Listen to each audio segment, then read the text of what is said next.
Assalamualaikum warahmatullahi wabarakatuh. Apa kabar anak-anakku? Semoga kalian senantiasa dalam kondisi yang sehat dan dalam perlindungan Allah Subhanahu wa Ta'ala. Pesan ibu adalah selalu jaga kesehatan, perkuat imunitas, dan laksanakan himbauan pemerintah, tetap tinggal di rumah dan sambil melaksanakan kegiatan pembelajaran jarak jauh. Oke anak-anakku, hari ini kita akan membahas kelanjutan materi dari minggu yang lalu. Kalau minggu yang lalu kita sudah membahas tentang berkembangnya kolonialisme dan imperialisme barat di Indonesia, maka hari ini kita akan membahas tentang dampak kolonialisme dan pengaruhnya terhadap masyarakat Indonesia yang masih kita rasakan hingga sekarang. Kita tahu bahwa penjajah atau bangsa barat yang datang ke Indonesia itu antara lain adalah Portugis, kemudian Belanda, Inggris, kemudian Belanda lagi, dan terakhir adalah Jepang. Nah, untuk kali ini kita akan membahas tentang dampak kolonialisme yang ditinggalkan oleh Portugis dan Belanda. Dampak yang ditinggalkan dari penjajah atau kolonialisme Portugis antara lain adalah berkembangnya agama Katolik. Kemudian yang kedua yaitu banyak kosakata yang diserap ke dalam bahasa Indonesia. Misalnya kata-kata biola itu ternyata serapan dari bahasa Portugis viola. Kemudian meja itu bahasa Portugisnya adalah mesa. Kemudian mentega itu aslinya dari Portugis adalah manteiga. Itu adalah kosakata yang diserap menjadi bahasa Indonesia. Kemudian selain itu Portugis juga meninggalkan pengaruh dalam bidang kesenian. Kesenian keroncong yang sangat berkembang di Indonesia, khususnya masyarakat Jawa, itu awalnya adalah serapan dari Portugis, kesenian Portugis yang disebut dengan fado. Fado itu adalah nyanyian ratapan yang dulu diciptakan oleh budak-budak negro sebagai alat untuk mengiringi tarian Moresco. Nah, tarian Moresco ini ada alat bantunya, yaitu alat musik yang bernama gitar kecil, namanya cavaquinho, yang kemudian gitar itu ketika bangsa Portugis melakukan penjelajahan samudra antara lain sampai ke Indonesia, mereka tetap membawa gitar itu sebagai alat hiburan mereka. Nah, karena suara yang dikeluarkan dari gitar kecil cavaquinho itu bunyinya crong-crong, maka kemudian orang-orang Indonesia menamakan musik tersebut dengan sebutan musik keroncong, dan ternyata musik keroncong ini sangat cocok dengan kepribadian bangsa Indonesia, khususnya adalah orang-orang Jawa yang biasanya slow, dan lembut.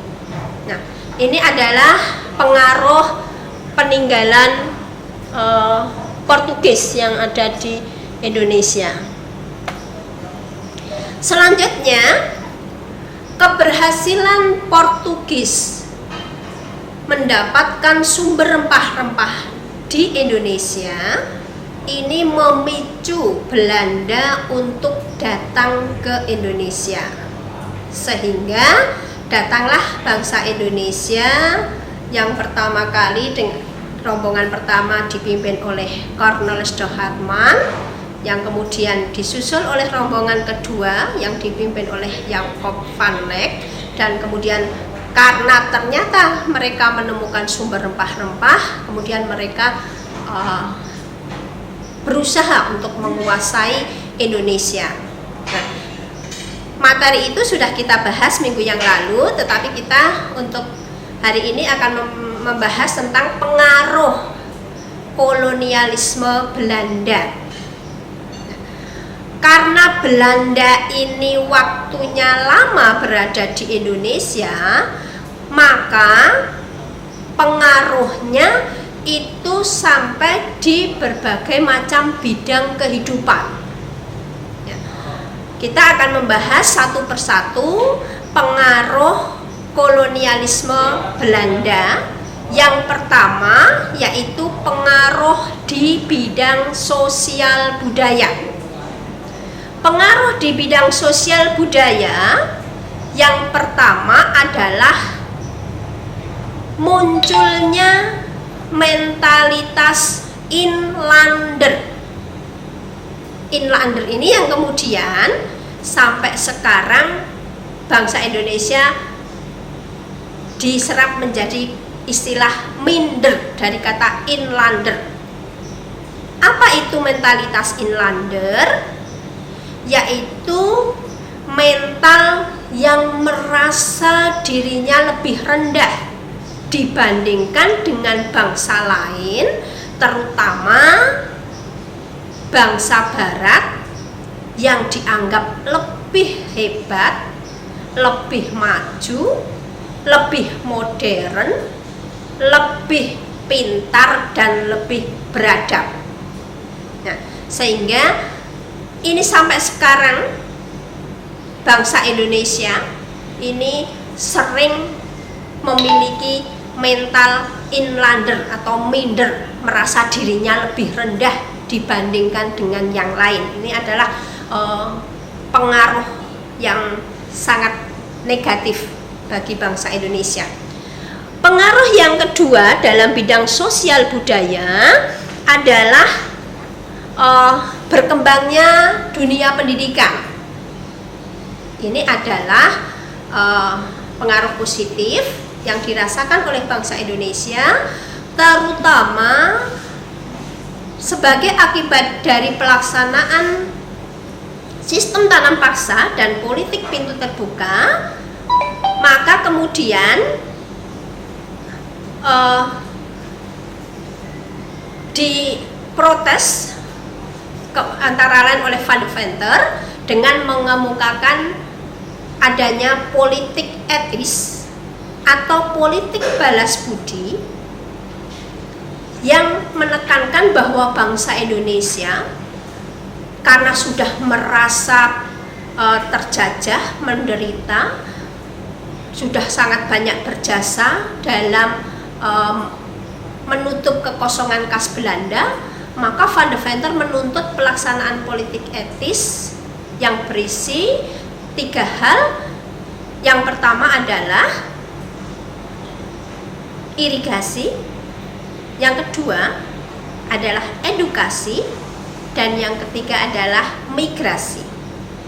Nah, pengaruh yang kedua inilah dalam bidang edukasi atau pendidikan ini, maka kemudian sejak tahun 1911 dikembangkanlah sekolah-sekolah modern yang ada di semua jenjang pendidikan. Meskipun dalam prakteknya sekolah itu masih tetap ada diskriminasi, yaitu dibedakan antara sekolah untuk orang Belanda, sekolah untuk golongan timur asing lain seperti Cina dan Arab, dan juga ada sekolah untuk pribumi. Namun ini adalah babak baru perkembangan dunia pendidikan, di mana sejak pelaksanaan politik etis itu kemudian di Indonesia sudah didirikan sekolah di semua jenjang pendidikan, yaitu sekolah di tingkat dasar atau sekolah dasar itu bernama HIS, Holland Inland School. Kemudian di sekolah menengah pertama bernama MULO, Meer Alterbridge Lager Onderwijs. Kemudian sekolah menengah atas itu AMS, Alleghens Middelburg School. Kemudian kemudian ada sekolah pegawai sipil pribumi, ada OSVIA. Kemudian ada sekolah kejuruan medis namanya Stovia. Ada NIAS, Netherlands Indisch Artsen School. Kemudian juga ada sekolah yang level universitas, yaitu HTS, Technische Hogeschool, atau sekolah tinggi teknik yang sekarang ini menjadi ITB setelah Indonesia merdeka. Nah, ini adalah pengaruh di dunia pendidikan. Selanjutnya ada pengaruh bahasa atau kosakata. Banyak sekali kosakata Belanda yang diserap ke dalam bahasa Indonesia. Misalnya yang sekarang ini sangat dibutuhkan oleh masyarakat Indonesia untuk mencegah penularan COVID-19, yaitu masker. Itu dari bahasa Belanda. Kemudian loket, boom, kemudian knalpot, gratis, tol, dan lain-lain. Itu adalah serapan dari bahasa Belanda. Yang keempat adalah berkembangnya agama Kristen Protestan. Yang kelima adalah munculnya gaya hidup yang dibawa oleh orang-orang Belanda. Gaya hidup ini sering diistilahkan dengan istilah westernisasi atau kebarat-baratan. Gaya hidup kebarat-baratan. Nah, contohnya gaya hidup kebarat-baratan itu adalah tampak pada kebiasaan minum minuman keras, kemudian pesta, model pakaian, kemudian gaya perkawinan yang dulu pada masyarakat Indonesia itu sangat sederhana. Sekarang ini dengan perkembangan awalnya dipengaruhi oleh Belanda, gaya perkawinannya dengan berbagai macam gaya, variasi, dan tema-tema tertentu ya. Tetapi ada gaya hidup westernisasi ini yang positif bagi bangsa Indonesia. Misalnya apa? Misalnya adalah sikap dan perilaku disiplin, kemudian sikap demokrasi dan sikap keterbukaan. Ini adalah pengaruh yang positif. Selanjutnya, pengaruh yang ditinggalkan Belanda dalam bidang ekonomi. Dalam bidang ekonomi, pengaruhnya yang pertama adalah adanya sistem sewa tanah. Ini sudah diperkenalkan sejak di Indonesia diperlakukan politik pintu terbuka. Dan sekarang ini banyak orang yang menyewa tanahnya untuk keperluan tertentu, apakah itu keperluan usaha ataupun untuk keperluan tempat tinggal misalnya. Kemudian dampak ekonomi yang kedua yaitu masyarakat Indonesia mulai mengenal sistem ekonomi uang. Apa yang dimaksud sistem ekonomi uang? Jadi sejak pelaksanaan sistem tanam paksa dan politik pintu terbuka, akhirnya masyarakat Indonesia karena mereka digaji, kemudian mereka mengenal uang sebagai alat tukar menukar, sebagai ganti dari sistem barter. Nah, demikianlah anak-anakku pembelajaran daring kita untuk hari ini.